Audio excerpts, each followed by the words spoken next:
Bonsoir à toutes et à tous. Dans cette édition du jeudi 31 mai, le SAMU social ne faiblit pas même quand il fait beau et chaud. En semaine, une équipe de la Croix-Rouge de Troyes parcourt toujours les rues de la ville pour échanger avec les sans-abri. Mardi, ils étaient une dizaine et le passage des maraudeurs leur est d'un grand réconfort. Vous n'avez peut-être pas encore mangé et votre frigo est vide, vous pourriez trouver votre bonheur aux foires de Champagne. La gastronomie est toujours présente, du sucré, du salé, du commun, de l'atypique. Vous découvrirez un panel de délices dans le Mac des Foires juste après le journal. Et une fois bien repu après l'agitation des stands, vous pouvez aussi vous relaxer aux foires. Un espace bien-être prend soin de votre corps. Spa, fauteuil massant ou dernière technologie à base d'électromagnétisme, quelques idées pour vous détendre. Mais tout d'abord, nous partons pour une maraude avec le SAMU social. Les équipes de la Croix-Rouge de Troyes sont les seules dans toute la région à maintenir ces rendez-vous en dehors de la période hivernale. Car même si le froid n'est plus une menace pour les personnes défavorisées, elles ont toujours besoin d'aide. 3 jours par semaine, le SAMU social fait le tour de l'agglomération pour offrir du réconfort. Geoffrey Faudinby a suivi une maraude mardi soir. Le soleil se couche sur la ville, il est 20 h et c'est l'heure où le SAMU social débute sa maraude. La température est agréable et la trêve hivernale est terminée depuis le 21 mars. Mais de nombreuses personnes sont encore dans la rue. Et si elles ne luttent plus contre le froid, elles continuent de se battre contre la solitude. Un combat que les aide à gagner les bénévoles du SAMU social de 20 h à minuit. Ouais, on est content le soir de pouvoir boire un café, un petit chocolat et tout. On voit personne toute la journée, à part quand on tape la manche, on voit du monde, mais c'est pas pareil, on peut pas discuter, on peut pas... Parce que la journée de la rue, elle est assez... Il y a des jours où on va faire la manche, ça va marcher, il y a des jours où on va faire la manche, c'est 4 heures de manche, sous le soleil, tu gagnes rien, bah t'es bien content le soir de discuter avec des gens. Ils parcourent la ville à la recherche des sans-abri et savent à force où les trouver.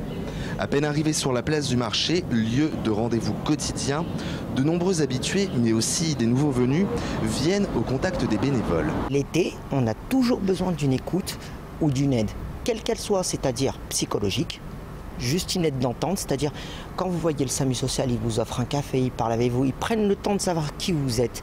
Moi, quand je vois personnellement une personne qui reste toute la journée dehors, ce n'est pas très glorifiant pour elle. Et avoir quand même un réconfort le soir, c'est tout bonheur. Les heures passent et les visages défilent. Certains restent quelques minutes, d'autres beaucoup plus longtemps.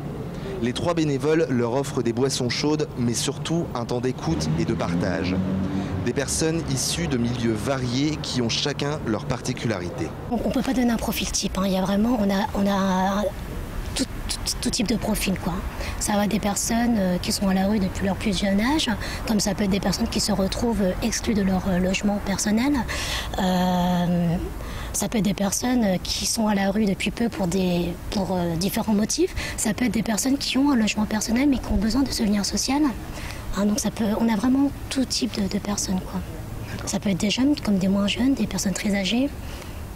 C'est difficile de faire un profil. Avec 450 sans-abri rencontrés en 2011 dans l'Aube, dont 80 réguliers, le SAMU social est donc plus que jamais indispensable et ce, quelle que soit la saison. Et en une soirée, cette équipe a rencontré et dialogué avec une dizaine de personnes démunies. Le comité au bois de la Ligue contre le cancer a remis à l'hôpital de Troyes un chèque de 13 000 €. C'était mardi. Ce don va servir à financer des spectacles d'art vivant dans l'unité de soins palliatifs. Les comédiens de la compagnie Solentinam viennent déjà tous les mardis. Cet argent va garantir leur présence pendant 1 an encore. Une distraction pour les patients, les familles, mais aussi un atout pour les soignants. Écoutez Michel Drieux, médecin, et Jean-Claude Wagner, président au bois de la Ligue contre le cancer.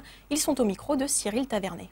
Alors, le chèque est de 13 000 € pour cette année. Ils nous avaient déjà donné une somme de 5 000 € il y a 2 ans pour le démarrage du projet, puisqu'ils nous ont soutenus depuis le début. Ils ont cru dans ce projet depuis le début. Et cette somme est la bienvenue parce que c'est compliqué de trouver des financements, même si ce projet est soutenu par l'ARS, donc l'Agence régionale de santé et la DRAC.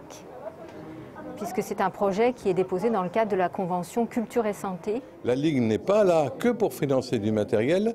Tout ce qui doit être fait contre le cancer, la Ligue le fait. Et il y a aussi des aides qui ne correspondent pas du tout à du matériel. Mais il s'agit aussi de culture. Et l'hôpital n'est pas qu'un lieu où l'on soigne, il faut aussi penser que l'on y vit.